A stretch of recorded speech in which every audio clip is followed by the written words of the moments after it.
12월 24일 목요일 오늘의 기도로 큐티 시작합니다. 하나님, 교만한 사람을 물리치시고 비천한 저를 돌아보시며 좋은 것으로 만족하게 하시는 하나님, 약속대로 구세주를 보내주신 하나님의 신실하심을 기억하며 제 마음과 입술에 찬양이 끊이지 않기를 기도합니다. 믿음의 언어로 복과 은혜를 나누는 하루 되게 하소서. 예수님의 이름으로 기도드립니다. 아멘. 말씀을 믿는 이들의 참다운 교제와 찬양. 오늘의 찬송 경배와 찬양 주를 향한 나의 사랑을 찬양의 가사를 함께 읽습니다. 주를 향한 나의 사랑을 주께 고백하게 하소서. 아름다운 주의 그늘 아래 살며 주를 보게 하소서. 주님의 말씀 선포될 때 땅과 하늘 진동하리니 나의 사랑 고백하리라. 나의 구주, 나의 친구. 아멘. 누가복음 1장 39절에서 56절 말씀. 이때 마리아가 일어나 빨리 산골로 가서 유대 한 동네에 이르러 사가랴의 집에 들어가 엘리사벳에게 문안하니 엘리사벳이 마리아가 문안함을 들음에 아이가 복중에서 뛰노는지라. 엘리사벳이 성령의 충만함을 받아 큰 소리로 불러 이르되 여자 중에 내가 복이 있으며 내 태중의 아이도 복이 있도다. 내 주의 어머니가 내게 나아오니 이 어찌 된 일인가. 보라, 내 문안하는 소리가 내 귀에 들릴 때에 아이가 내 복중에서 기쁨으로 뛰놀았도다. 주께서 하신 말씀이 반드시 이루어지리라고 믿은 그 여자에게 복이 있도다. 마리아가 이르되 내 영혼이 주를 찬양하며 내 마음이 하나님 내 구주를 기뻐하였음은 그의 여종의 비천함을 돌보셨음이라. 보라, 이제 후로는 만세에 나를 복이 있다 일컬으리로다. 능하신 이가 큰 일을 내게 행하셨으니 그 이름이 거룩하시며 긍휼하심이 두려워하는 자에게 대대로 이르는도다. 그의 팔로 힘을 보이사 마음의 생각이 교만한 자들을 흩으셨고 권세 있는 자를 그 위에서 내리치셨으며 비천한 자를 높이셨고 줄이는 자를 좋은 것으로 배불리셨으며 부자는 빈손으로 보내셨도다. 그 종 이스라엘을 도우사 긍휼히 여기시고 기억하시되 우리 조상에게 말씀하신 것과 같이 아브라함과 그 자손에게 영원히 하시리로다 하니라. 마리아가 석 달쯤 함께 있다가 집으로 돌아가니라. 아멘. 오늘의 말씀 요약. 마리아가 친척 엘리사벳을 찾아갑니다. 엘리사벳이 성령으로 충만해져 여인들 중에 마리아가 복을 받았다고 크게 외칩니다. 비천한 자신을 돌보시고 교만한 자를 흩으시고 배고픈 자를 배불리시고 부유한 자를 빈손으로 보내시며 이스라엘의 긍휼히 여기시는 하나님을 마리아가 찬양합니다. 본문 해설. 마리아와 엘리사벳의 만남. 1장 39절에서 45절에 관한 내용.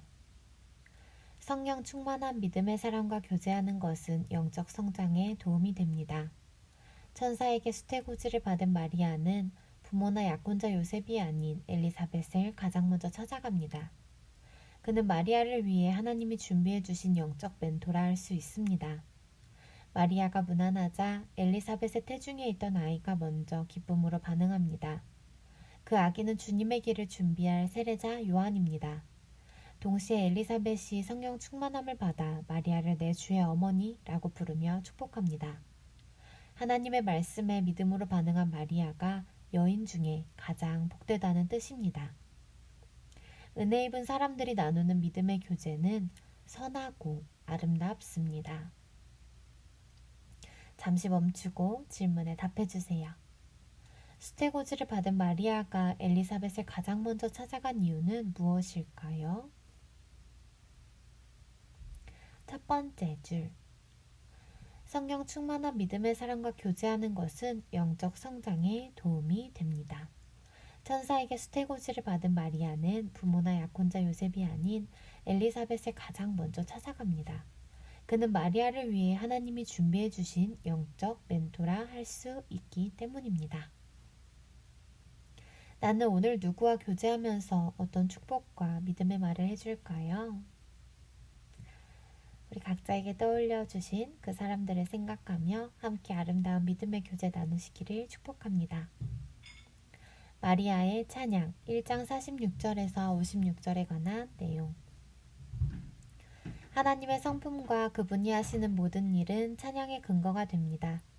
마리아의 찬양은 구약시대 불임의 고통 가운데서 은혜로 사무엘을 얻은 한나의 기도와 잇닿아 있습니다. 마리아는 믿음의 조상에게 말씀하신 하나님의 언약, 메시아에 관한 예언자들의 예언이 자기 몸에 잉태된 하나님의 아들을 통해 성취되리라 확신하며 기쁨으로 찬양합니다.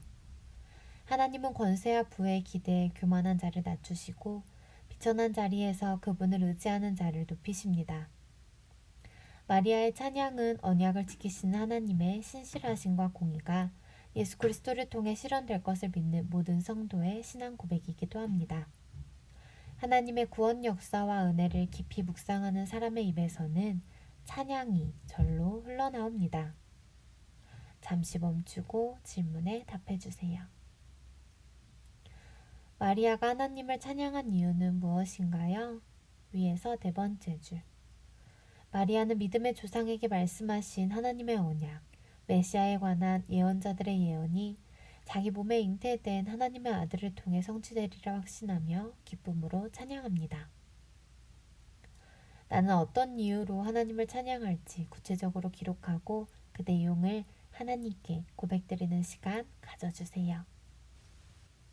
묵상 에세이 약할 때 강함 대신에 관계훈련 존 오트버그. 일본 자동차 회사 스즈키 미국 지사 고위 경영진이었다가 현대자동차 미국 지사의 사장으로 영입된 더그 마자를 만났다. 그에게는 중증장애를 안고 태어난 아들 라이언이 있다. 라이언은 두개골이 잘못 접합되는 바람에 뇌가 자라면서 양쪽 눈이 안구 밖으로 튀어나왔다.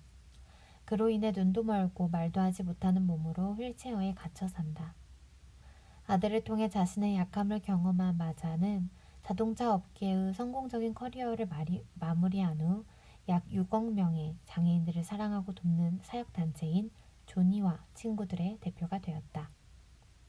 그는 세계 곳곳을 누비며 장애인을 돕는다. 아들의 약함은 아버지의 복이 되었고 아버지의 권위는 아들의 복이 되었다. 예수님의 약함을 생각해보라.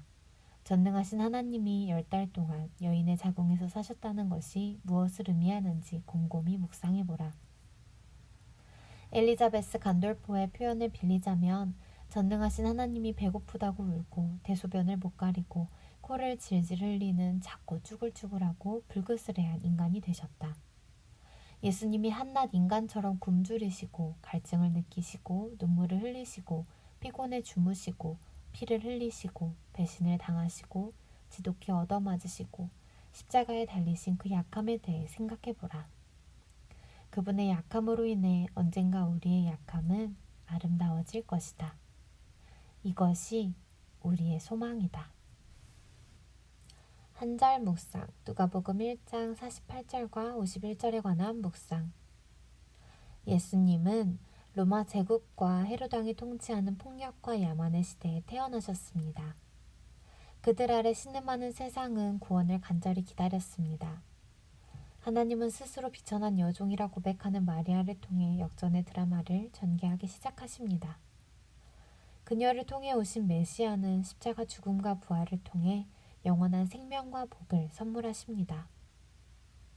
역전의 은혜를 믿는 자는 어떤 고난에도 흔들리지 않습니다.